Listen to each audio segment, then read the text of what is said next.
My own son and his wife locked my sick wife and me in the basement of our old family estate. They screamed, "This house is ours now," sitting in that damp darkness. I whispered to Sarah, "Quiet.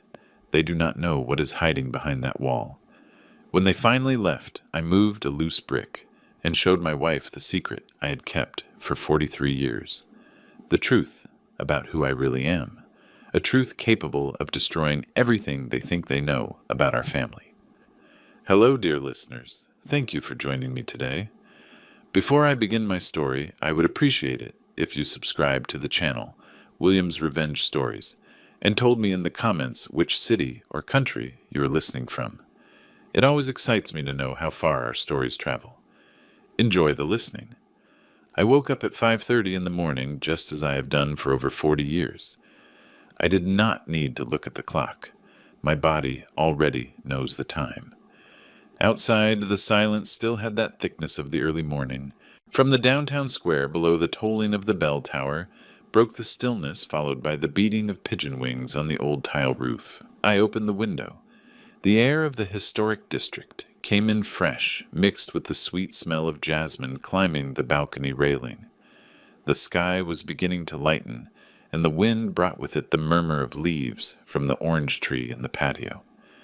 I heard the engine of a bicycle and then the sharp thud of the newspaper against the front steps. The Morning Gazette, like every day. I picked it up and left it next to the teapot on the wooden table that is older than my own son. I crossed the long hallway of old parquet, where the floorboards creak as if remembering every step we took in this house. On the wall, the photo of my wedding with Sarah hung crooked. The gold frame had already lost its shine. I straightened it carefully, caressing the foggy glass. In the living room, I lit the oil lamp that rests next to the small altar. I always have the feeling that as long as the flame is alive, so is the house. Then I went to the kitchen. The sound of the gas lighting, the smell of toasted bread, the soft boiling of water. Everything was part of my routine, of the small world I can still control. I cut the bread, beat the eggs, and prepared Sarah's breakfast, like every morning. Before serving, I opened the medicine box that Dr. Evans gave me and counted the pills, one by one, with the precision of a watchmaker. From upstairs, I heard footsteps, thin heels hitting the hallway floor. It was Linda. She always got up later, but today her walk sounded determined, almost impatient. A strong smell of expensive perfume began to fill the house. Too much for a morning. I put the breakfast tray on the table and looked toward the window. Sarah was already awake, sitting in her armchair by the white curtain, wrapped in her wool shawl. Her skin was pale but serene, reflecting the soft light of dawn. When she saw me, she smiled weakly. "Good morning, my love," I said, approaching her. I gave her the first spoonful of warm oatmeal and then a sip of tea. She squeezed my hand, and that small pressure was worth more than any word. I opened the door so fresh air could enter. The scent of orange blossoms filled the room again. Then I heard the noise of a car engine. A gray Audi stopped in front of the iron gate. The sound of the door closing. The hurried steps. The voice of my son Daniel speaking loudly on the phone. "Yes, tell Jason to close the deal before Monday." "No. The risk does not matter. I want it signed." His tone was the same as always. Impatient. Authoritative. I went out to the porch. He hung up the call just before seeing me. He greeted me with a brief gesture and then leaned in to kiss his mother. He barely grazed her cheek. "Mom, you look better today," he said with that voice of someone speaking without really looking. Linda came down the stairs at that moment, still in a silk robe. She had a cup of coffee in her hand and an expression of impatience painted on her face. "David," she called me from the hallway, using my first name instead of Dad. "The Wi-Fi is not working again. Can you check it?" I did not answer. I limited myself to nodding. I left the tray on the counter and went to the small office in the back where I keep my tools. The router was blinking weakly. I restarted it, and while I waited for the lights to turn back on, I heard Daniel and Linda laughing in the living room, talking about a dinner at a fancy downtown restaurant. I returned to the living room. Sarah had fallen asleep. Her breathing was calm. Linda, on the other hand, had taken the opportunity to remove the lace tablecloth from the table and replace it with a modern beige one that did not match anything else in the house. "It looks fresher this way, more current," she commented without looking at me. I just nodded and picked up the old tablecloth, folding it carefully, as if it still held some of the smell of happy days. At noon, Daniel arrived with takeout boxes. He did not want me to cook. "Dad, do not bother preparing anything anymore. This is more practical, and Mom needs to rest." I limited myself to serving the plates. I did not even taste a bite. While they ate, they talked about projects, about money, about investments in Chicago, and the house sounded foreign, as if they had left me out of their language. After lunch, I washed the dishes in silence. The warm water and soap were the only things that still obeyed me. In the afternoon, I went out to the garden. The sun fell softly on the branches of the orange tree. I watered the plants. I pruned the roses. I cut a few to place in the vase in Sarah's room. She has always liked roses. When I returned, she was drowsy with a slight smile. Linda was talking on a video call, showing her mother her new house under renovation. "Look, Mom, this will be my kitchen. And here the dining room. It is an antique gem, just like this house," she said between laughs. From her armchair, Sarah listened without saying a word. Her eyes were tired, but tender, following the movement of the screen, like someone looking at something far away. When the call ended, she looked at me and smiled with that sweetness that has not left her yet. "Do you want some tea, my love?" I asked her. She shook her head. I tucked her legs in and stayed there a moment, observing how the afternoon light filtered through the curtains, painting the room with a golden tone. At nightfall, I went down to the basement to look for a can of paint. I wanted to repair the hallway window. I turned on the old neon bulb. The air was cold and damp, and the smell of wood and dust made me cough. There were still the bottles of wine from Grandpa Ernest, covered in cobwebs. I ran my hand over one of them and read his name engraved on the label. Ernest Miller, 1978. I stood looking at the weak reflection of the light on the glass. The house kept his history, but the echo of new steps had changed it. It did not sound the same anymore. It did not smell the same. I turned off the light and went up the stairs slowly. Before closing the door, I looked once more at the dark basement and said almost without a voice, "This house still breathes, but no longer with our breath." I stood there a moment, hearing only the ticking of the grandfather clock in the hall. Then I returned to Sarah's room. She slept peacefully, and the lamp next to her bed cast a warm light on her face. I sat next to her, took her hand, and thought that although the world insisted on moving forward, without looking back, I still belonged to this house, to its silence, to the good ghosts that still inhabit it. And so my day ended, just like so many others, with a heart full of love and a sadness that does not go away, but that I have learned to accept, like someone who learns to live with the constant sound of an old house that little by little is emptying of voices. That day dawned with a fine rain, almost invisible, the kind that seems to float in the air rather than fall. I woke up before dawn. The sound of water gently hitting the windows was hypnotic. I stayed lying down for a few seconds, looking at the ceiling, listening to the wind pushing the orange tree branches against the glass. The air was humid and cold. The room smelled of old wood and medicine. I turned on the small lamp on the nightstand. The yellow light barely illuminated the wedding portrait hanging in front of the bed. I sat up slowly, put on my shoes and coat, and went out into the hallway. The floorboards creaked under my feet. That familiar sound that in other times would have made me smile, but now only reminded me that the house was filling with foreign steps. Passing by Daniel's room, the door was open. Inside, the blue glow of a screen flickered in the darkness. The sound of a female voice came from the phone speaker, some radio host talking about fashion and celebrities. Linda was awake, lying on the bed with her hair loose and headphones hanging from her neck. She had a white facial mask on and her mobile in her hand. The room smelled of expensive perfume and nail polish. I continued straight to the kitchen. There the air was different, denser, more mine. I turned on the stove, put water to heat, and began to prepare breakfast. Black coffee for me, oatmeal with honey for Sarah, and a soft-boiled egg with a piece of toast. Everything with the same order as always. When the coffee began to release its bitter aroma, I heard footsteps approaching. It was Linda. She wore a cream-colored silk robe, her hair tied back, her arms crossed over her chest. She leaned on the doorframe and wrinkled her nose. "That smell of butter again," she said with a tone between mockery and contempt. "It smells like an old hospital." I did not answer her. I just flipped the egg with the spatula and let the sound of the oil cover the silence. She sighed, went to the window, and opened it abruptly. The cold air entered immediately, and with it the murmur of rain falling on the patio tiles. Then she took a small bottle from her robe and sprayed the room with perfume. Chanel, without a doubt, a strong dry scent, almost metallic. It drowned out the smell of food.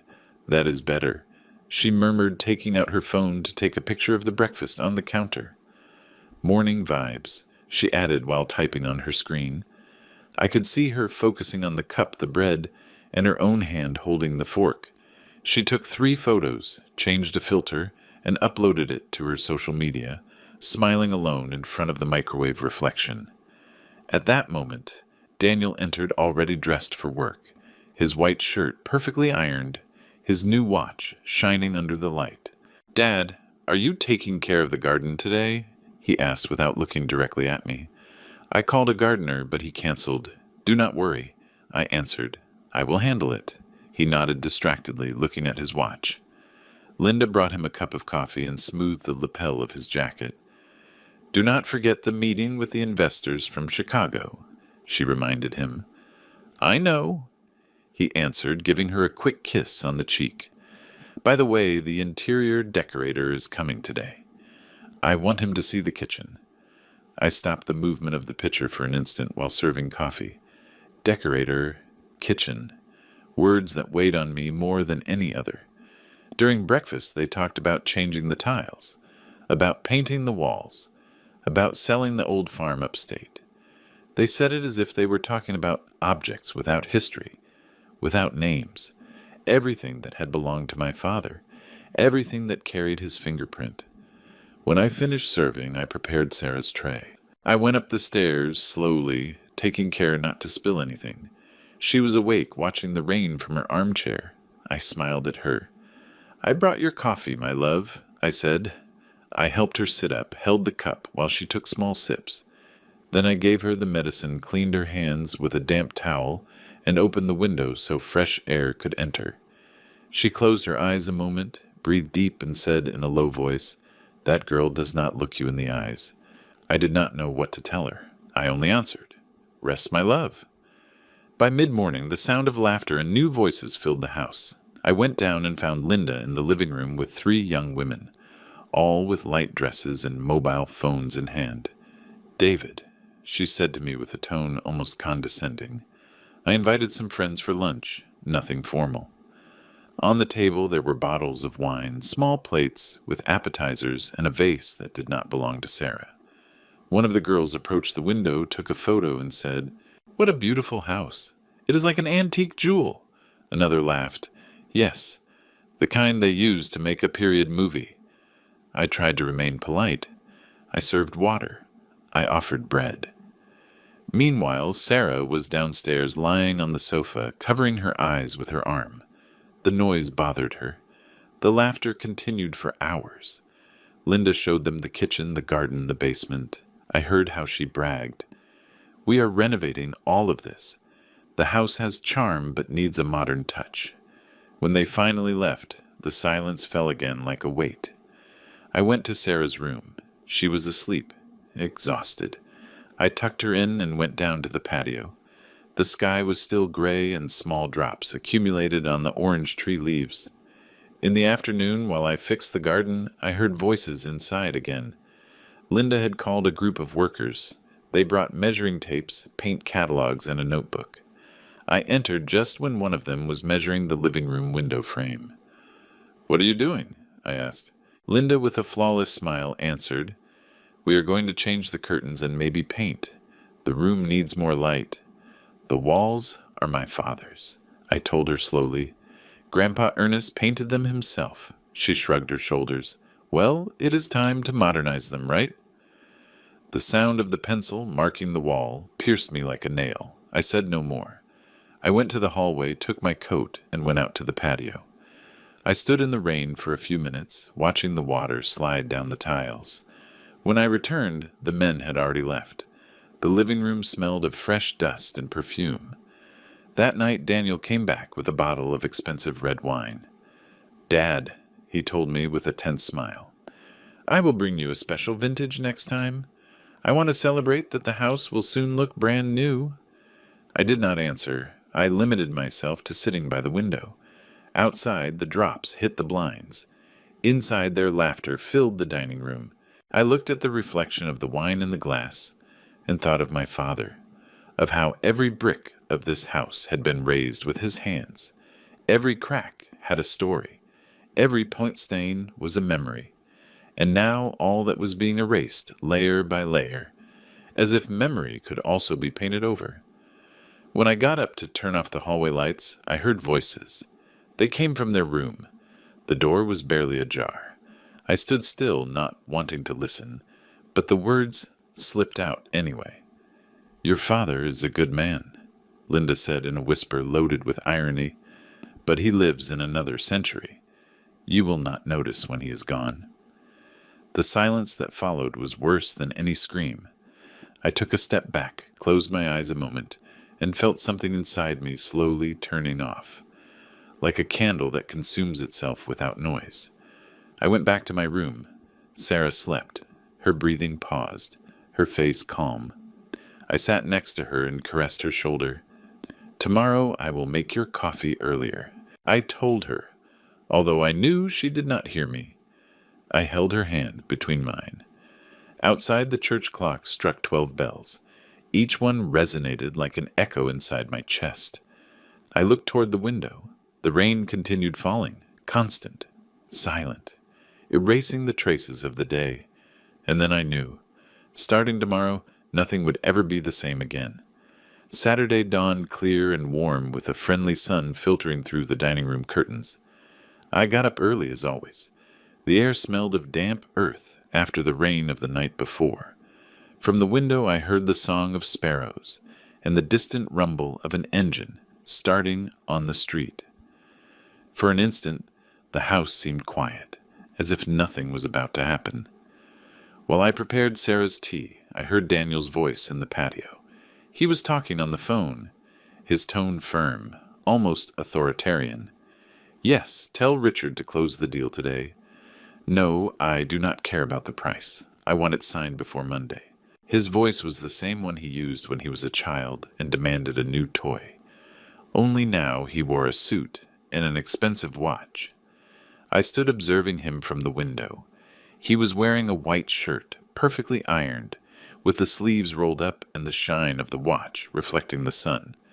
He walked from one side to the other with the mobile on his ear, gesturing with his free hand. On his face there was no trace left of the boy who one day played barefoot under this very orange tree. Linda appeared behind him, moving the garden dining table. She spread out a beige tablecloth, the kind that looks taken from a magazine. Seeing it, I realized she had put away Sarah's lace tablecloth, the one we used since we got married. "It matches the new walls better," she told Daniel while adjusting the corners of the tablecloth. I kept preparing the tea, but something inside me hardened. When Sarah began to wake up, I went to help her. I adjusted the pillows, put the tray on her legs, and caressed her hair. She smiled weakly. "Is it sunny?" she asked. "Yes, my love. A clean sun, the kind that deceives," I answered her. While I gave her the medicine, I heard Daniel's steps entering the kitchen. He brought a smile so rehearsed that it scared me. "Dad, can you come to the dining room for a moment? We have something to talk about." I left the tray aside and asked Sarah to rest. I went down the stairs slowly, with a heavy heart, without knowing why. The The dining room was brighter than usual. The open windows let in the breeze, which made the new curtains wave.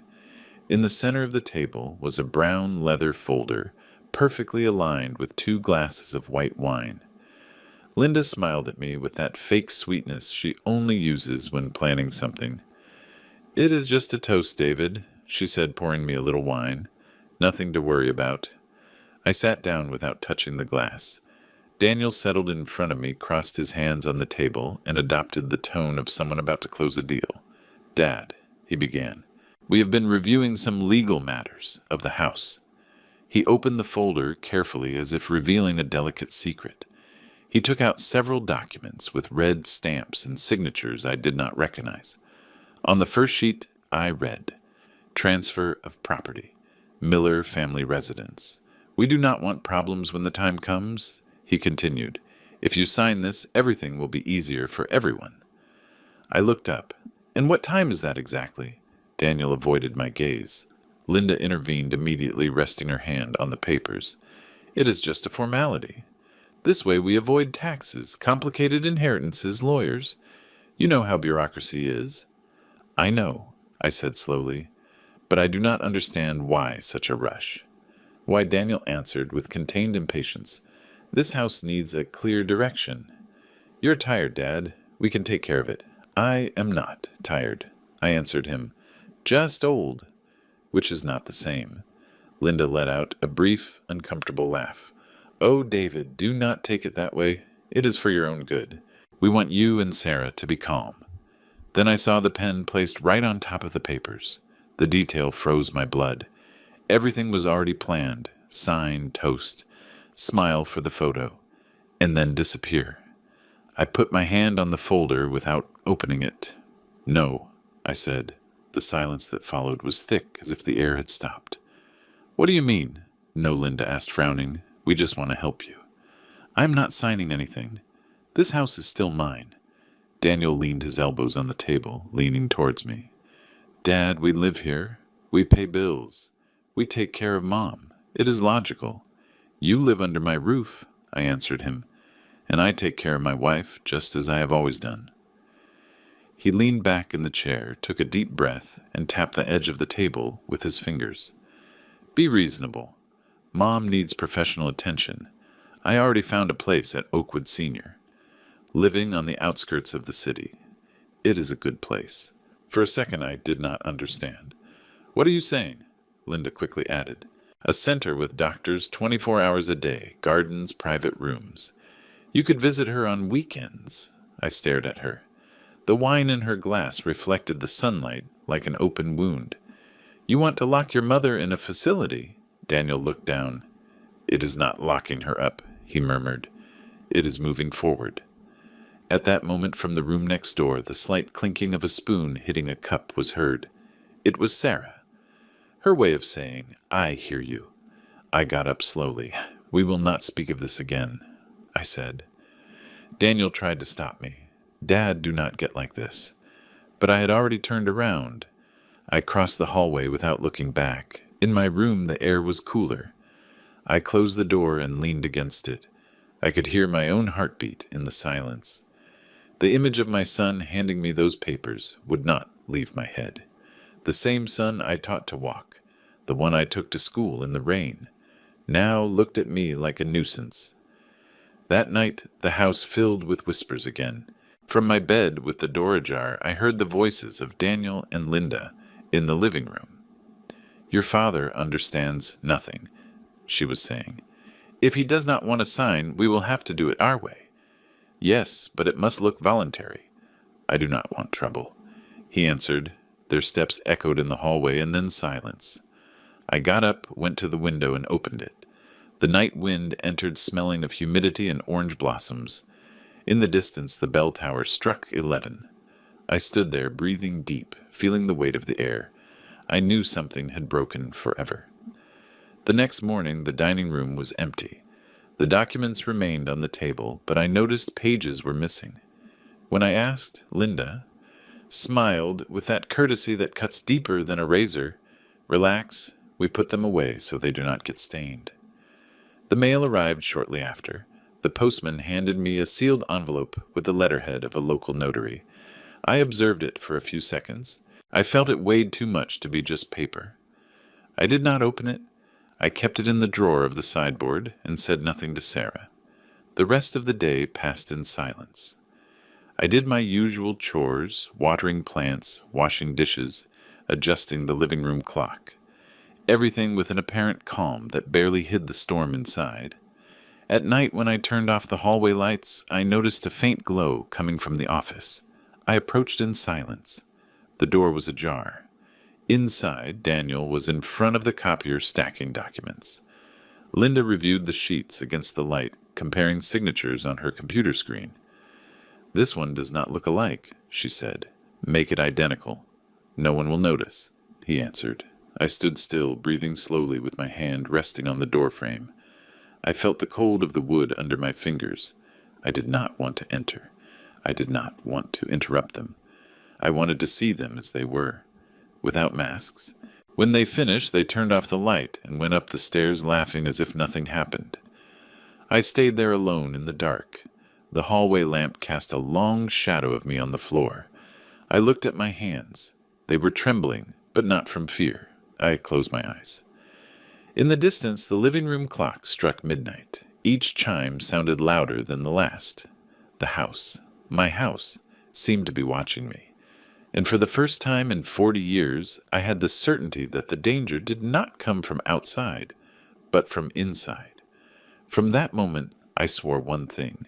If they had started a game, I would be the first to learn the rules. The sun entered violently that morning, filtering through the curtains like knives of light. The house was too silent. Not the radio, not the ticking of the clock, not even the song of the birds in the patio. Only the slow hum of the ceiling fan spinning lazily over the living room. Linda left early. She wore dark glasses and a purse hanging from her arm. Before closing the doors, she said, without looking at me, "I'm going to buy flowers to decorate. This house needs life." She did not wait for an answer. The slam sounded hollow, and then the echo of her heels was lost down the street. I prepared Sarah's breakfast in silence. Soft eggs, toast, the herbal tea that relieved her cough. I helped her up, adjusted the shawl over her shoulders, and took her to the porch. The air was hot, loaded with the smell of orange blossoms. She closed her eyes a moment, enjoying the sun on her skin. "It is hot," she murmured. "Too much." I answered, fanning her with an old newspaper. When I returned to the kitchen, I found Daniel leaning on the doorframe. He had a cup of coffee in his hand, his face-tense sleeves rolled up to the elbows. He watched me with that mixture of condescension and annoyance that I found unbearable. "Dad," he said with a low but firm voice, "we have to talk again, and this time I want you to listen to me." I did not answer. I kept cleaning the table. The sound of the rag on the wood was my only response. Daniel took a step inside, placed the cup with force on the counter. Some coffee spilled and stained the tablecloth. "You cannot keep living in the past," he added. "Mom needs care that you cannot give her." I breathed slowly without looking up. "You already said that yesterday," I murmured. He let out an impatient sigh, and in his look there was something new, darker. "Come," he said suddenly. "Come down with me. I want to show you something." "What is happening?" I asked, although his tone admitted no answer. Before I could say anything else, he took me by the arm with force. His hand was firm, hard, and I felt how he pushed me toward the basement stairs. Daniel let me go. I tried to break free, but his grip only got stronger. "Just go down," he insisted. "It is important." We went down the wooden steps. The air became colder, with each step more humid. The smell of mold hit me like an ancient memory. The bulbs hung unlit, swaying slightly. When we reached the bottom, I took a step toward the wall to look for the switch, but before reaching it, Daniel pushed me hard. I tripped over a box and fell to the floor. The noise echoed in the low ceiling. "Daniel!" I screamed, trying to sit up. The door slammed shut. Then the metallic sound of the bolt turning. A dry, definitive click. I pounded the wood with my fists. "Daniel, open up. Listen to me." From the other side, his voice descended calm, almost indifferent. "This house is ours now, Dad. Rest a little." The steps moved away, and then silence. My heart was beating hard. The darkness was dense, sharp. I searched for the switch on the wall and turned it on. The bulb flickered several times before dimly illuminating the space. "What is happening?" David Sarah's voice came from the stairs. She was there clinging to the handrail with a pale face. I ran to her. "Calm down, my love. Everything is fine. Just a mistake." I helped her sit on one of the wooden steps. I took her hands. They were cold. I tried to push the door, but it did not move an inch. He locked us in. She whispered, barely audible. I did not answer. I sought to maintain calm. The basement was almost the same as I remembered from my youth. The stone walls with dampness, the smell of old wine and earth, the cobwebs in the corners. On the shelf, the antique bottles of Grandpa Ernest still rested covered in dust. The yellowed label said Reserve 1975. I moved some boxes to make space and placed one on top of another, forming a kind of bench. "Sit here. You will feel more comfortable." She obeyed, trembling. "I'm going to look for water," I said. In a corner, I found an old plastic jug. It still had some liquid. I opened it and smelled. It was not entirely bad. I poured a little into a metal cup and offered it to her. Upstairs, the sound of the garage gate opening was heard. Then the car engine. Daniel and Linda were leaving. The silence that followed was absolute. "They left us here on purpose," Sarah said, looking at me with wet eyes. "Do not say that, please," I asked her. "Not yet." We stayed there, listening to the small noises of the house, the creaking of pipes, the persistent dripping of some old pipe, the buzz of a trapped insect. Time became thick. An hour passed, maybe 2. The trembling light of the bulb seemed to breathe with us. I took my pocket knife and opened an old tin of sardines that was in a box. I divided the contents carefully. Sarah barely tasted a bite. "Eat," I insisted. "You will need strength." She shook her head. "I'm not hungry." "Please," I repeated and managed to get her to eat a little. The metallic taste of the fish filled my mouth.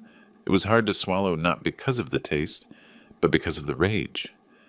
Later, while she slept, I began to walk slowly through the basement, observing every corner. The shadows danced with the flickering of the bulb. I saw a shelf full of old tools. I remembered being here with Grandpa Ernest many years ago when he taught me how to fix the garden irrigation system.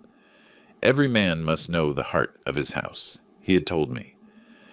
I opened a rusty iron cabinet. Inside were nails, a flashlight without batteries, a hammer, and a screwdriver. I put them in my pockets. The air smelled of dampness and old paint. Every breath hurt my throat. The wood creaked under my steps. I approached the back wall where the bottles were stacked. One of the walls had saltpeter stains and a crack that extended from top to bottom. I ran my fingers along it. It was cold, rough. I touched another section of the wall. It sounded different. Hollow. I tapped gently with the hammer handle. The echo was different, lighter. "What are you doing?" Sarah asked, waking up startled. "Nothing, love. I'm just checking if air enters from somewhere." She nodded, lying back down. Her breathing was heavy. I turned on the old flashlight, and to my surprise, it still had a thread of light. I used it to inspect the wall better. There was a brick that protruded just a centimeter, as if it did not fit completely. I pressed it with my fingers. It moved a little. I did it again with more force. A dry sound, a slight crack. The brick came loose, leaving a dark hole behind. My heart jumped. I reached in. I touched something metallic, cold, rectangular. I pulled carefully and took it out. It was a box. An old Lucky Strike tobacco box. The metal was opaque with rust stains, but the brand engraved in relief could still be read. I stood looking at it for a few seconds, not understanding. The flashlight beam trembled on my hand. "What is that?" Sarah asked with a weak voice. "I do not know. Something someone hid a long time ago." I sat on the floor next to her. The box was hermetically sealed, the edge sealed by time. I turned it in my fingers, noting its weight. It was not just a souvenir. It contained something. The basement air became heavier. I could hear my breathing mixed with the constant sound of water dripping. I rested the box on my knees and observed it in the yellow light of the bulb. The metal shone for an instant, as if returning a gaze from another time. Sarah looked at me, eyes half open. "David, what are you going to do? I do not know," I answered, but deep down I did know. I held the box with both hands as if it were something alive, and then I understood that although Daniel believed he had buried me in this basement, what he had actually done was open a door he could not imagine. The darkness no longer scared me, only the silence. Because now I knew that beneath the earth of this house, between its walls and its secrets, something waited to be discovered. I caressed the metal lid with my thumb. Sarah fell asleep, little by little, leaning on my shoulder. I turned off the flashlight, let the gloom wrap around us, and stayed listening to the rhythm of her breathing. In my hand, the cold box weighed more than the air. I held it against my chest and closed my eyes. I knew that everything, absolutely everything, had just begun. The yellow light of the basement bulb trembled as if breathing. The air was dense, saturated with humidity, and the sound of water dripping from an old pipe marked a slow, almost hypnotic rhythm. Every drop that fell on the cement floor seemed to count the seconds we had been there. I moved a couple of wooden boxes to the center to open up space. Doing so, a cloud of dust rose and made me cough. The smell of rotten wood, of old paint, of confinement covered everything. I felt a metallic taste in my mouth. "What time is it?" Sarah asked from the steps, her voice weak, loaded with fatigue. I took out my pocket watch, the one that had belonged to Grandpa Ernest, and looked at it. The hand was stopped at 9:15. "The battery dead for years. I do not know," I answered her, "but it must be noon." She sighed. Her breathing sounded like a soft whistle interrupted. I approached to cover her better with my jacket. The skin of her hands was cold.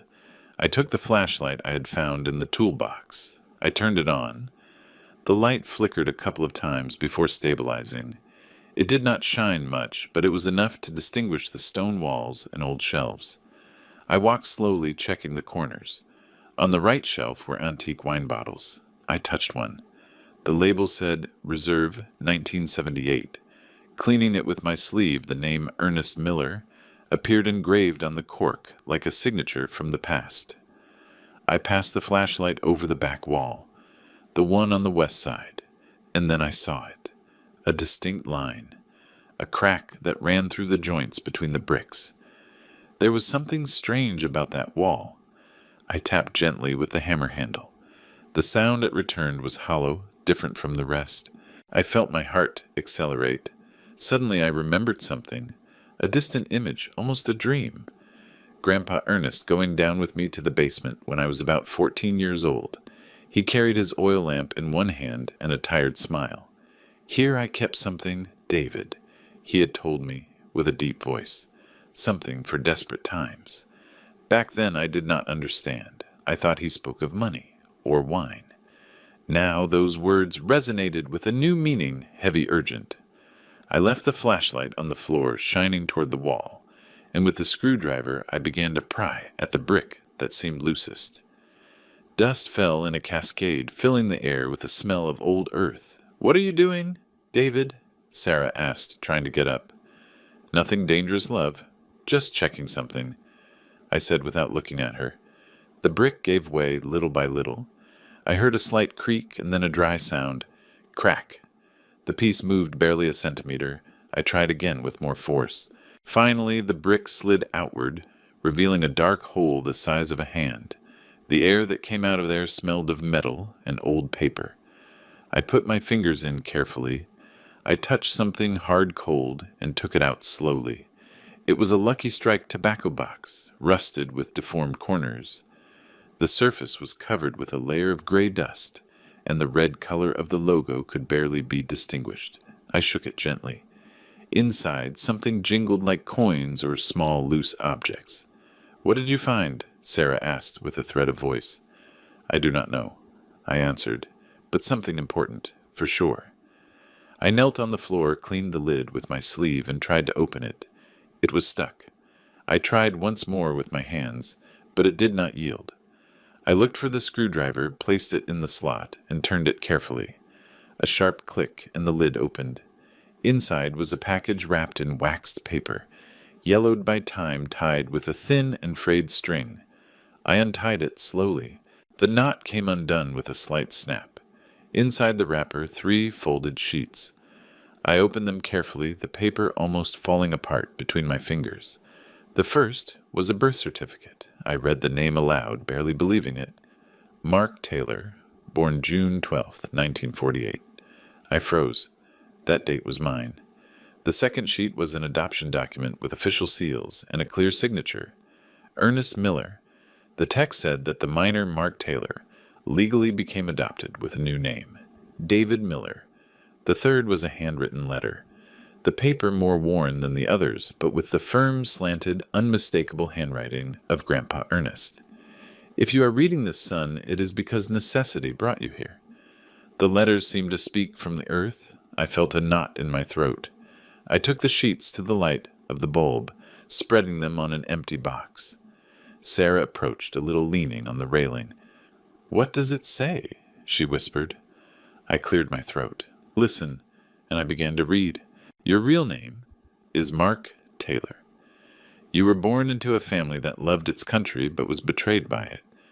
Your father, William Taylor, was a government advisor falsely accused of conspiring against the regime. He died in prison to protect your mother and you. No one was supposed to know. I changed your name, son, so you could live without the shadow of the past. You are my son as much as you were his. But if one day you find this letter, remember the blood that runs through your veins has history, and you must not let anyone stain it." I finished reading. My voice trembled. The echo of my words bounced off the damp walls. Sarah was crying. "Your father. The real one?" she asked. I nodded slowly. "Yes." And Grandpa Ernest knew everything. I sat next to her. The metal box rested in my hands, cold as stone. I looked at it and felt that inside there was something more than papers. There was an invisible weight, that of a story buried for decades. I ran my fingers over the faded letters of Lucky Strike and thought of Grandpa Ernest, hiding this alone in this same basement, perhaps with the fear of being discovered. Silence took over the place again.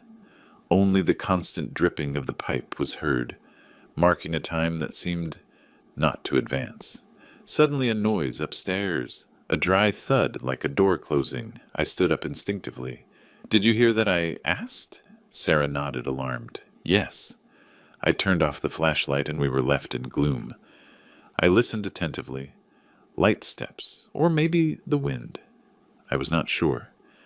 Outside, a car passed on the street, its engine moving away amidst the heat's hum. I approached the stairs, observing the slit of light coming from under the door. It did not move. No human sound. Only the distant echo of the neighborhood muffled by the thick walls. "Maybe it was the wind," I murmured. I returned to Sarah. I saw her weak, exhausted. I put the jacket over her shoulders and arranged it better. I kept the documents in the box carefully and closed it. The metallic sound of the lid snapping shut made me shiver. I stood looking at her for a long while, with my thumb brushing the rusty edge. That small box contained not only a family secret, but also a truth that could destroy whoever thought they had control. I felt a strange calm. I was no longer the same man who had gone down to that basement by accident. I looked up toward the closed door. I thought of Daniel and Linda up there believing their father was finished, defeated. They did not know that in the bowels of the house between the walls, they despised. I had just found something that could change everything. I took Sarah's hand. "There is something he does not know. Love. Something that can change everything," I whispered to her. She looked at me with tired tenderness, not fully understanding. I turned off the light. Only the thin strip of clarity filtering under the door remained. The box shone for an instant in my lap, reflecting that thread of light. The sound of dripping continued. marking time slow, relentless.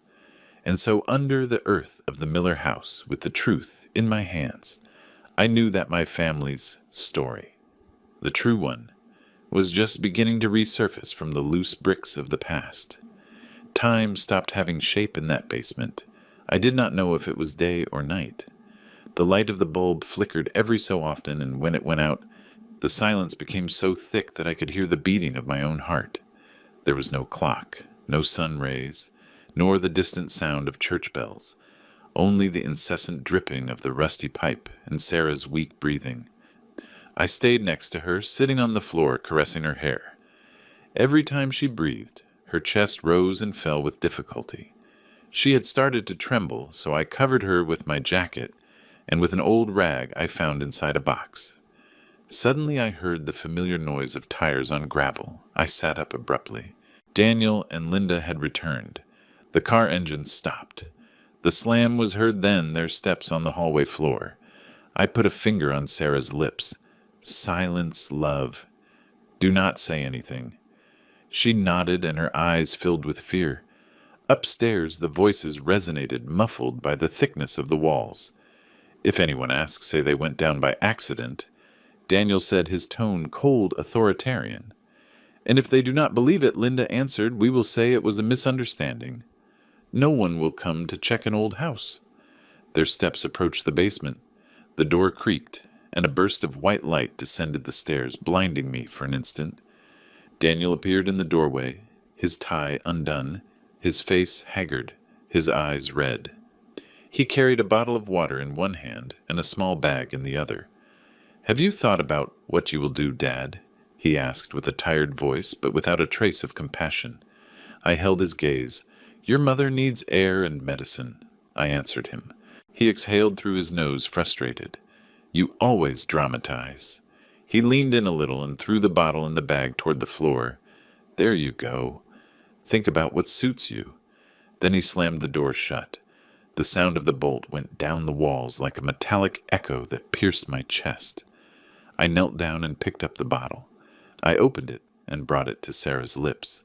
Drink slowly, I told her, little by little. She drank carefully, closing her eyes.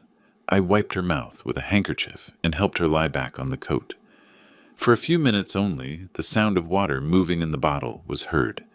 Then she looked at me, eyes shining under the trembling light.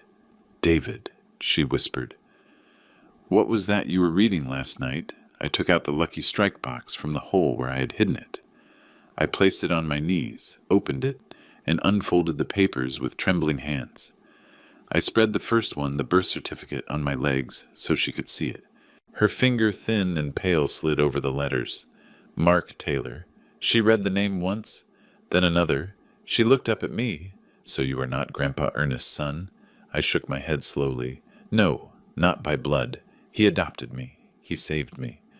But my true name was another, a name he wanted to protect. I took out the letter. The letters were almost erased in some parts, but I could distinguish them enough to read them aloud. The honor of a man is not destroyed by the accusation, but by the silence with which he accepts it. I said, letting Grandpa Ernest's words fill the damp air. Sarah closed her eyes. Her lips barely moved as if she were praying. Your true father, she said at last. Who was he, William Taylor? A man history erased. They accused him of being a traitor in 1952. But according to this letter, he died to protect his family. She looked at me for a long time. There was sadness, but also pride in her eyes. Then Daniel knows nothing. No, I answered her. And if he knew, his whole world would collapse. She nodded slowly. Why does he live off that last name? She murmured. Off Miller. Off a man who does not belong to him, as he believes. I remained silent. The words floated in the air like suspended dust. I leaned over the box again and noticed something I had overlooked before. A piece of folded paper at the bottom, smaller than the others. I took it out. It was a bank receipt, almost illegible, but I recognized the stamp. Central Bank. In the header, a name.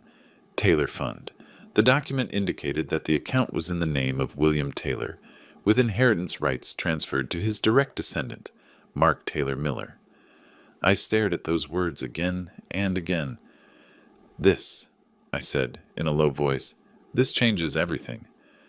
Sarah watched me, not fully understanding. What is it a proof? I explained to her. Grandpa Ernest kept this secret to protect me and to protect the inheritance my father left. She squeezed my hand. What are you going to do? I still do not know. But now I have something they do not expect. The letter of a dead man and the power of a forgotten name. I wrapped the documents in the cloth again and kept them in the box. Then I looked for a deeper hole in the wall behind the old bottles. I took out 2 loose bricks and hid the box inside, covering it with dust and wood. If they try to come down again, they must not see it, I said. Sarah nodded. Her breathing began to get shorter, as if the air cost her more. She coughed several times. I knelt next to her, rubbed her back, and gave her a little water.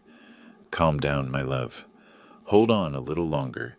The ceiling bulb began to flicker and finally went out. Darkness fell suddenly dense, absolute. Do not move, I told her, groping among the boxes until I found the toolbox. I touched a small power outlet on the wall with my fingers. I unscrewed the cover, peeled the cables with the knife, and joined them with a piece of old electrical tape. A spark, a snap, and the bulb turned on again, weak but constant. The basement recovered its yellowish light, and the reflection made the sweat on Sarah's forehead shine. Suddenly the sound of the lock vibrated above our heads. Someone was trying to open the door. Daniel, I shouted. Silence. The noise of metal ceased. Steps. Then nothing. I stared at the door. Breath held. I felt a chill run through my entire body. Several seconds passed until the sound of footsteps faded. They are going to come back, I said almost, without a voice. Sarah looked at me with eyes full of fear. What are you going to do when they do? I will make them let me speak, I answered. Speak about what? About who I really am, about what I carry in my veins. She took my hand tightly as if trying to anchor me to reality. Be careful, David. Oh, Mark, I do not know what to call you now. I smiled slightly, although I felt the knot in my throat. Call me as always. The name does not change, says the love, Sarah. But it can change destiny. I helped her get up. We walked slowly to the stairs. We stayed on the last step, looking up. Through the crack under the door, a thin line of light extended over the stone floor. The air was still. I squeezed the box inside my jacket, making sure it was well hidden. The cold metal against my chest gave me back a sensation I thought forgotten, that of having a purpose. I looked toward the door, toward that small strip of light. I no longer felt fear. I felt calm. Calm and a determination that burned in my blood. Because for the first time in my entire life, I knew who I was. Not David Miller. Not the old, weak father his son locked up. My true name was Mark Taylor. And that truth, sooner or later, was going to tear down the walls of this house. The morning dawned gray, with a pale light filtering through the upper slit of the door. Dust particles floated suspended in the air, as if time itself had stopped inside that basement. The sound of an engine came from the patio, breaking the silence. I recognized the noise of wheels on gravel. Daniel. The basement door opened with a long screech, and my son's silhouette appeared in the threshold, outlined by the brightness outside. He had his shirt rolled up and a tired face, but his tone had no trace of compassion. Do not starve to death, old man, he said with a half-smile, throwing a paper bag and a bottle of water. Think about it. The sound of the latch closing resonated on the walls like distant thunder. I waited a few seconds before moving. I took the bag and placed it on the worm-eaten wooden table. Inside was a piece of hard bread, a couple of slices of ham wrapped in wax paper, and a half-empty bottle of water. Sarah coughed weakly. I approached her, helped her sit, offered her water, and wiped her face with a damp cloth. Her skin was cold as porcelain. Calm down, my love, I whispered. It is almost over. When she lay back down, I took the Lucky Strike tobacco box from the inside pocket of my coat. I opened it just for an instant to make sure the papers were still there. Then I put it away again, hidden under the fabric. The car engine roared again. Through the floor, I felt the distant vibration when they moved away from the patio. The house remained in silence. I looked at the old clock hanging on the basement wall. It marked 11:12, just like the last time. It did not move. It seemed like a cruel irony to me. Time advanced upstairs, but down here it was stopped. I went to the corner where I remembered seeing the old telephone. A gray box attached to the wall, with a cut wire hanging like an open vein. I touched it. Dust and cobwebs. Useless. But then I remembered something. In the pocket of Sarah's jacket was still her old mobile phone. One of those with a sliding keyboard she used to call the doctor. I took it out carefully. The device was covered in dust, but still had some life. I pressed the power button. The screen flickered. One battery bar. Weak, but enough. I slid the keyboard and opened the contacts. Only 3 numbers saved. Dr. Evans, Daniel, and Robert Vance. The name Vance lit a memory. The lawyer who had worked with me years ago when I defended a family plot before the city council. A correct, discreet man. Someone I could still trust. I waited for Sarah to fall asleep. Her breathing became slower. Paused. Then I went up 2 steps, looking for a point where the signal was stronger. I lifted the phone toward the slit of light under the door. 1 bar of coverage. Only 1, but it was enough. I dialed Robert Vance's number. 1, 2, 3 rings, and then a female voice. Young, professional. Vance Law Firm. Good morning. I remained silent a few seconds before speaking, controlling the tremor in my voice. This is David Miller, I said in a low voice. Tell Mr. Vance I need to see him today. Matter of inheritance and fraud. Mr. Vance has an open appointment at 4 in the afternoon. She answered without hesitation. Confirmed, I whispered, and hung up before she could ask more questions. I turned off the screen, covering it with my palm to prevent the device's light from filtering under the door. I turned to Sarah, who was still sleeping. I knelt beside her. This afternoon we will get out of here, I promised her in a low voice. I swear to you. During the following hours, I dedicated myself to reviewing the plan in my head, again and again. The phone had little battery. I had to use it only at the precise moment. I took out the box and checked that the papers were complete. The certificate, the letter, the bank document. I wrapped them in a clean handkerchief and kept them inside my coat. The air became heavier as the day advanced. Heat rose from the floor, mixed with the smell of dampness. Sarah slept, intermittently waking every so often with a start. Around 3 in the afternoon, the sound of the car broke the silence again. The squeak of the gate. The slam of doors. The basement lock moved. Daniel appeared again in the entrance with the same hard expression. "Did you change your mind, Dad?" he asked, going down a couple of steps. I feigned weakness, leaning against the wall. "Your mother needs to see the doctor," I said with a tired voice.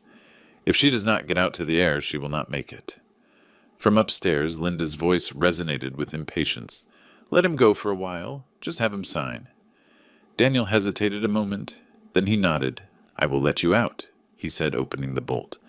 "But no nonsense. 1 hour." I went up the steps, slowly helping Sarah. Every step made the wood creak.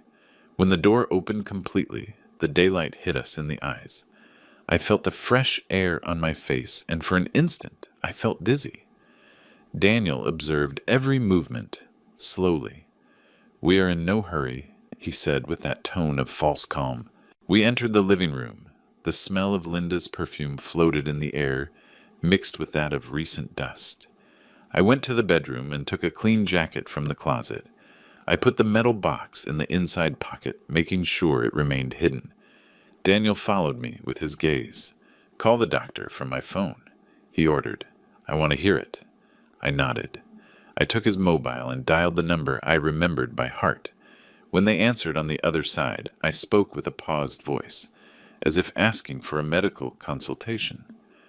"Doctor, I need an urgent appointment. I will bring my wife's documents." On the other side, Robert Vance's firm voice answered without hesitation. "I will see you at 4. Main office. I hung up. It is done, I said. The doctor is waiting for us. Daniel checked his watch. 1 hour. He repeated, lips tense. And do not try anything, Dad. I nodded without arguing. Carefully, I helped Sarah go out. The main door was open. The afternoon sun fell on the patio, illuminating the orange tree leaves. A breath of wind brought the scent of jasmine from the fence. For an instant, everything seemed normal, almost beautiful. We crossed the threshold. My knees trembled from tension, but I did not stop. As soon as we reached the corner of St. Raphael Street, I raised my hand. A yellow taxi braked with a slight screech. I opened the door, helped Sarah sit, and gave the address in a low voice to the driver. The Vance Building, Main Street. The man nodded, started the engine. Daniel stayed at the door of the house, watching us. He did not move. He said nothing. He just raised a finger and looked at his watch, as if reminding me of the time limit. 1 hour, Dad. Not a minute more. I nodded and closed the taxi door. The vehicle started slowly advancing through the narrow streets of the neighborhood. Inside, the air smelled of gasoline and old leather. Sarah looked at me, face pale, but with a spark of hope. "Where are we going?" she asked. "To see the doctor," I said first, and then added in a lower voice, "to someone who can help us." She squeezed my hand tightly.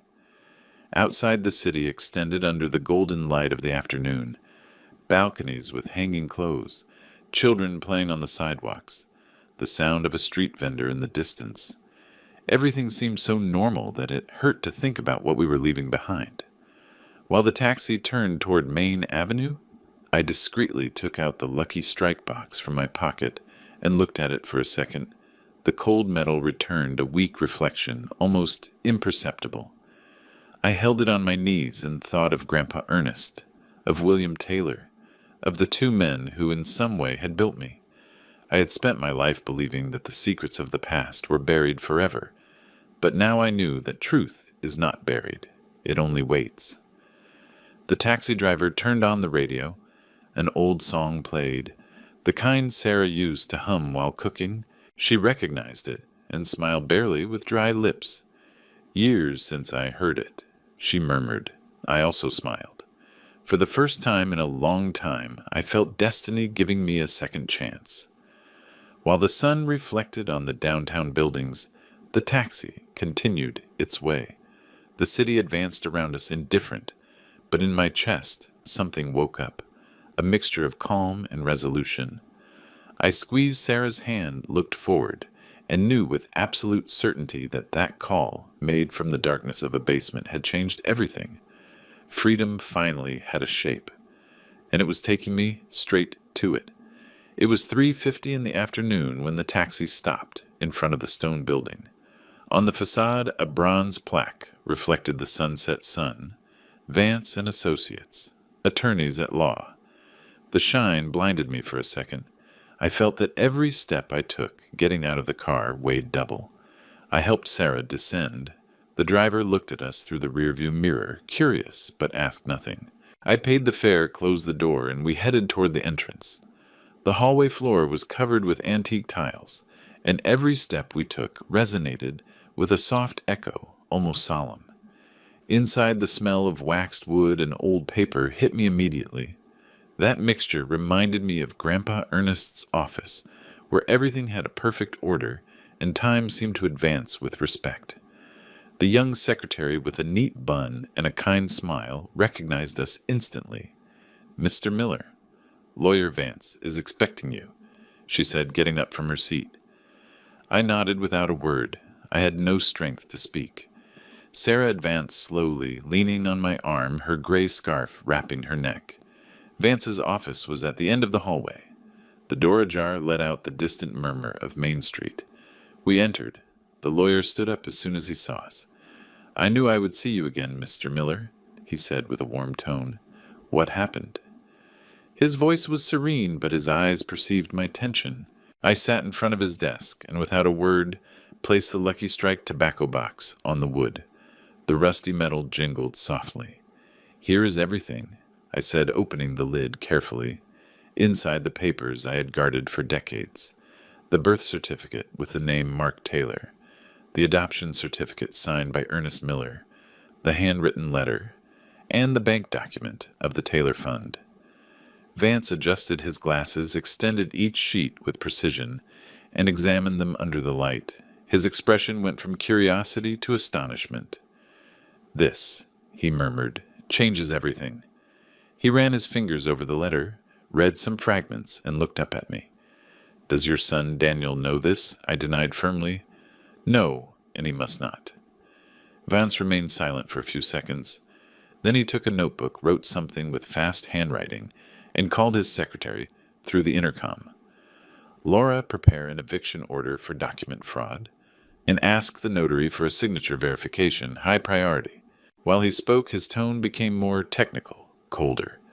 But beneath that professionalism was a contained flame, a silent indignation. When he hung up, he looked at me again.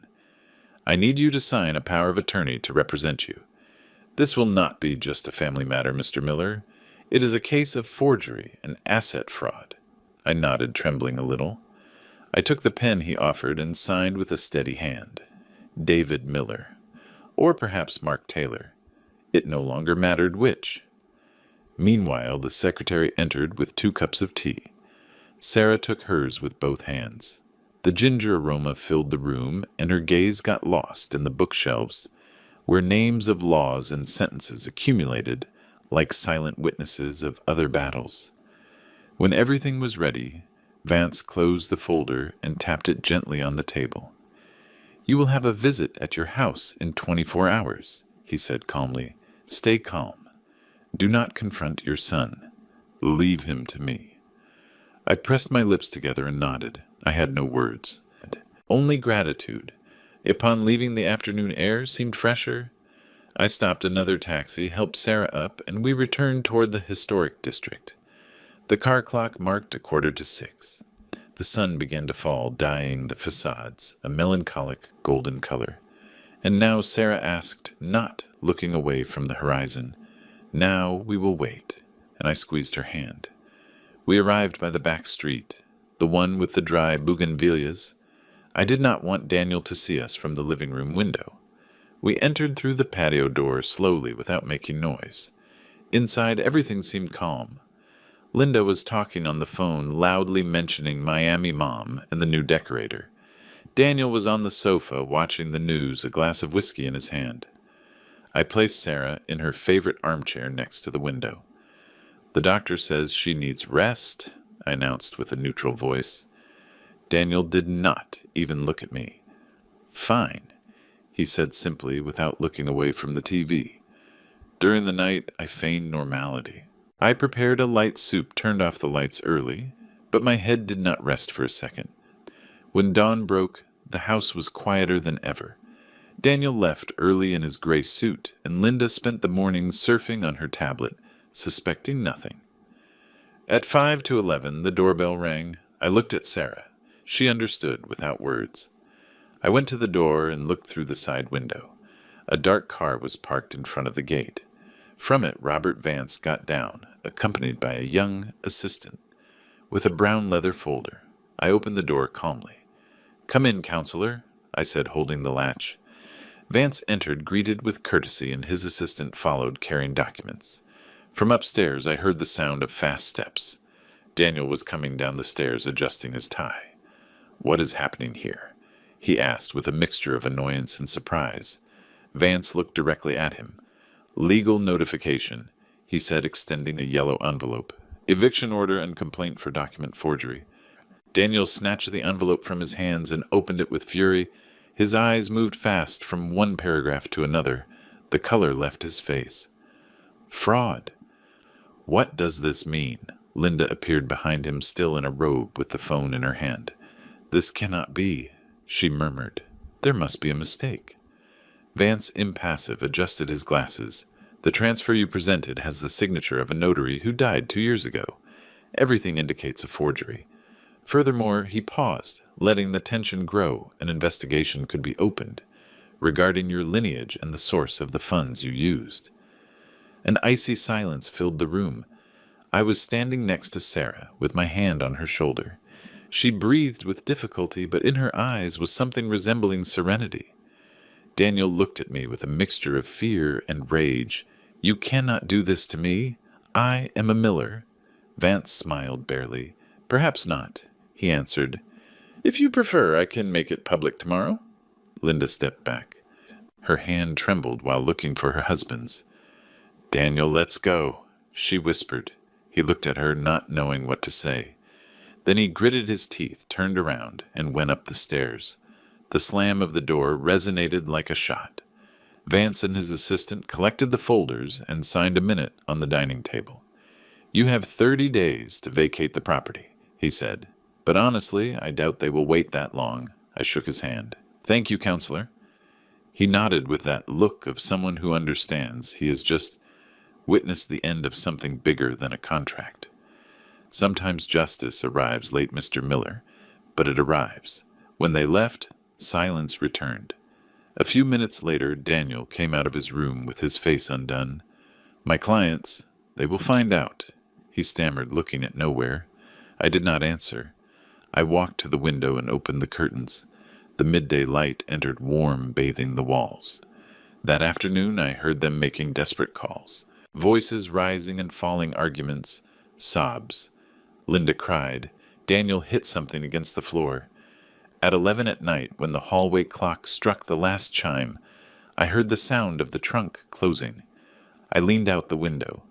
Their silhouettes moved under the streetlights. They put the suitcases in without looking at each other, without speaking. The car started. The wheels turned on the gravel, and the engine was lost among the empty streets. I closed the gate with my own hands. The metal creaked. Inside, the house remained silent. Only the soft hum of the wall clock and the aroma of orange blossoms entering from the garden.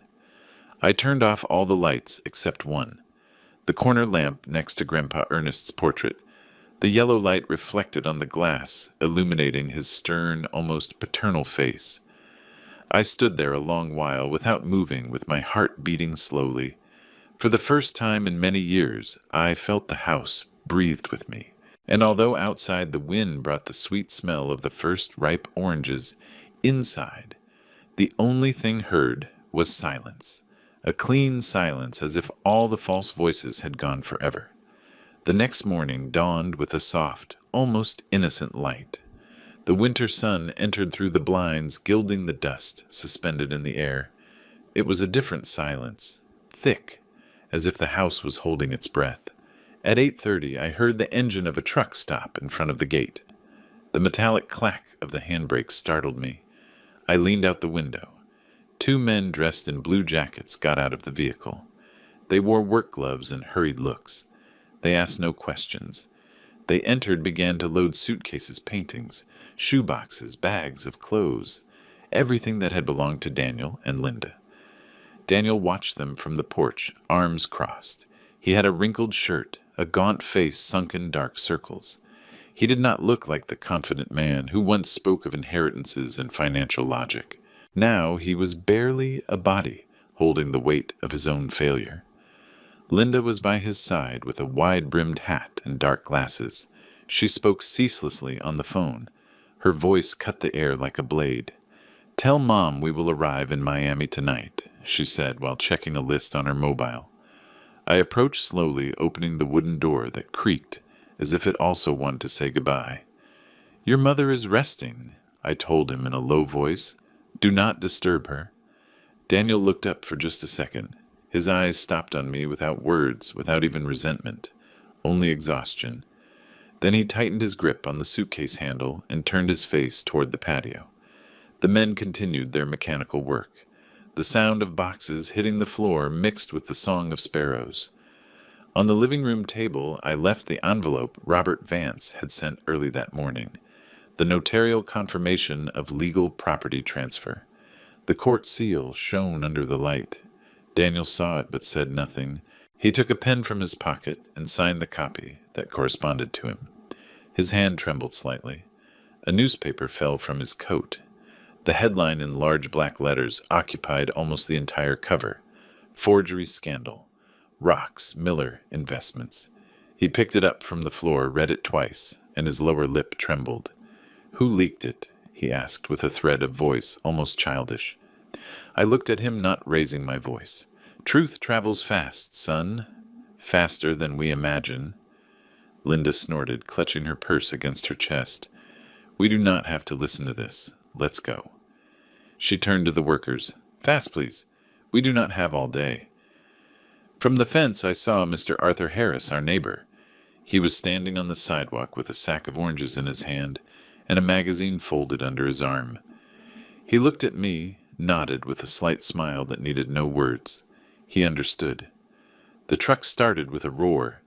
The wheels crushed the gravel, leaving a trail of dust. The winter air smelled of metal and goodbye. Daniel got into the passenger seat. Linda settled next to him, and without looking back, the vehicle moved away, slowly until disappearing around the curve. When the gate closed again, the whole house exhaled. The silence that remained was so deep I could hear the hum of the ceiling fan and the ticking of the clock in the hallway. I stayed a moment looking at the tracks the tires had left on the ground, knowing the wind would erase them before nightfall. At noon the phone rang. It was Robert Vance. The press has everything, he said with his professional tone. Their names were already removed from the board of directors. They will not be able to operate any account in their name. Thank you, counselor, I answered. I hung up slowly and went out to the patio. The air smelled of wet leaves and new flowers. The orange tree in the back had bloomed again. Between the branches, sun rays slipped through, filtering like promises. At 4, the postman appeared with an envelope from the central bank. I opened it right there with trembling hands. Inside was an official letter. Taylor Fund accounts reactivated. Holder, Mark Taylor Miller. I read my name 3 times, that name that had remained buried half a century. I signed the receipt, put the envelope away carefully, and took it to the small chest under the stairs, the same one that had belonged to Grandpa Ernest. I placed it there among old folders and forgotten keys. I closed with a click that sounded like justice served. The rest of the day passed slow, peaceful. At nightfall, Sarah woke up. The golden light of the sunset bathed her pale face. Did they leave? She asked with a thread of voice. I nodded. Yes, love. They left. She said nothing more. She just took my hand and gave me a slight smile. One of those that contain a whole life of silences and pardons. That night, I walked through the house. Every room was a memory. In Daniel's room, only shadows remained. An empty cologne bottle, a pair of rolled-up socks, and a photo frame face down. I lifted the frame. It was an old photo from when he turned 10. He smiled next to me and Sarah, holding his first bicycle. For an instant, I felt the old impulse to justify him, to believe there was still goodness behind his fall. But no. Sometimes a father's love consists of letting the son face the echo of his decisions. I covered the bed with a white sheet and closed the door. In the garden, the air brought the smell of jasmine. Arthur crossed the gate with his slow step and straw hat. The silence sounds better today, right, David? He said, lifting the basket of oranges. Yes, friend, much better, I answered. We sat on the porch, 2 old men under the shade, sharing tea without haste. We did not talk about justice or money, only about the weather, about the flowers returning, about the buzz of bees among the hedges. As night fell, the peace became denser, almost palpable. I felt for the first time in years that the house breathed with me again, not against me. When Arthur said goodbye, I walked through the hallways, turning off the lights one by one. I passed by the study where Daniel used to work. The chair was still turned as if someone had just gotten up. I touched the backrest with my fingertips. I continued to the basement. The door remained the same. The old lock. The slightly humid air. I went down the first steps. The gloom wrapped me like a memory. The hanging bulb was still there. I turned it on. Its yellowish light revealed the stains of time on the walls. I walked to the corner where the brick had come loose, that hole that guarded a past and returned the truth to me. I rested my hand on the rough surface of the wall. Thank you, old Ernest, I whispered. I closed my eyes. I could imagine his voice pause noble. When the day comes, do the right thing, even if it hurts. And I had done it. I went up slowly, turning off the light. In the distance, the church bells chimed 7 times. The sound arrived soft, like a blessing. Coming out to the garden, the sky was dyed violet. The wind moved the orange tree leaves, and the perfume of fresh blossoms filled the air. I breathed deep with a calm heart. The house was at peace. Sarah slept in the armchair blanket up to her neck with a serene face, and I, for the first time in a long time, felt that winter did not bring cold. It brought justice. It brought silence. It brought at last forgiveness. 6 months have passed since that night when the wind brought the smell of oranges, and silence returned to inhabit the house. The historic district has awakened again with spring, and with it a different rumor in the streets. I wake up every day at 6 as always. Custom remains stronger than rest. I open the windows and let the warm air enter, mixed with the aroma of blossoms blooming in the patio. From the corner the baker's heard shouting his offer, and the echo of horse hoofs that still pull some delivery carts. The basement. That dark place where hopelessness locked me for days no longer exists as such. I transformed it with my own hands. Now it is a luminous study, with lightwood floors and walls freshly painted white. The oval of the small window lets in the morning light and reflects it on the shelves, where I keep Grandpa Ernest's old notebooks, letters, and restored documents. Sometimes I stay there in silence, just listening to the creaking of the living house. Sarah says the place no longer breathes sadness, and she is right. She sits by the living room window, wrapped in her beige wool shawl, knitting a scarf with pale blue yarn. Her skin looks pinker, and although her movements are slow, her smile has returned to have that warmth I remembered from the first years in this house. I serve her a cup of chamomile tea, still steaming, and place it on the small table. "Thank you, David," she says without looking up from her work. "Today it smells like spring." "Yes, love," I answer, and peace. I sit in the wooden armchair across from her and open the newspaper. On page 3, almost hidden among economic news, a small note announces, "Daniel Miller and Linda Rivas sell their properties in Chicago. They disappear from the financial landscape." I make no gesture.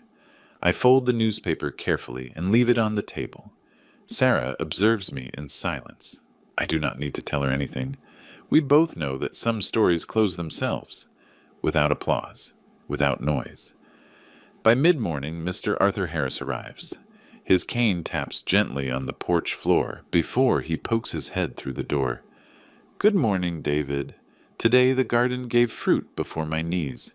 He jokes, lifting a basket full of red tomatoes and fresh bread. We laugh. I invite him into the new study. His eyes widen, seeing the change. "Wow," he says, looking at the walls. "This no longer looks like a basement. It looks like another place." It is. I answer, serving 2 coffees. Everything changes when one decides to let the light in. Arthur leaves the cane on the wall and observes the shelves.